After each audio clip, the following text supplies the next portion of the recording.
Hi hello வணக்கம் welcome to masala spoons.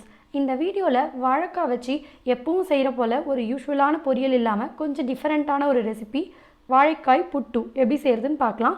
வாங்க வீடியோக்குள்ளே போகலாம். மசாலா ஸ்பூன்ஸ். முதல்ல ஒரு பாத்திரத்தில் கொஞ்சம் தண்ணி சேர்த்துட்டு அதில் 2 வாழைக்காவை இந்த மாதிரி கட் பண்ணி சேர்த்துக்கலாம்.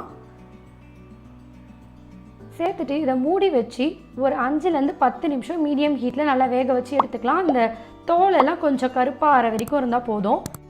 இந்த அளவுக்கு வெந்தால் போதும். இப்போ ஸ்டவ் ஆஃப் பண்ணிவிட்டு இந்த வாழைக்காய் நல்லா ஆறின பிறகு கையிலே அந்த தோலெல்லாம் உரிச்சா வந்துடும். உரித்த பிறகு இந்த மாதிரி ஒரு கிரேட்டர் வச்சு நல்லா துருவி எடுத்துக்கோங்க.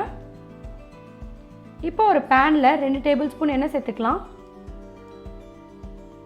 எண்ணெய் சூடானதும் அதில் ஒரு 1/4 டீஸ்பூன் கடுகு, 1/4 டீஸ்பூன் சீரகம், 1 டீஸ்பூன் உளுந்து இதெல்லாம் சேர்த்துட்டு லோ ஹீட்டில் வச்சு நல்லா அந்த உளுந்து கலர் மாறுற வரைக்கும் வறுத்துக்கலாம். இப்போ இதில் ஒரு 5லேருந்து 6 பல் பூண்டு இடித்து சேர்த்துக்கலாம். அப்புறமா கொஞ்சம் கருவேப்பிலை இலை, 2 பச்சை மிளகா சின்ன சின்னதாக கட் பண்ணி சேர்த்துக்கலாம். இதெல்லாம் சேர்த்துட்டு நல்லா அந்த எண்ணெயிலே வதங்கட்டும்.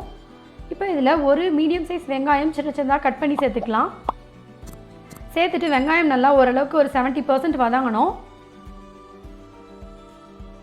வதங்கினதுக்கப்புறமா அதில் ஒரு 2 பிஞ்ச் அளவுக்கு பெருங்காயத்தூள், அதுக்கப்புறம் தேவையான அளவுக்கு உப்பு இதெல்லாம் சேர்த்துட்டு நல்லா கலந்து விட்டுக்கோங்க. இப்போ இதில் நம்ம துருவி வச்ச அந்த வாழைக்காவையும் இதில் சேர்த்துக்கலாம்.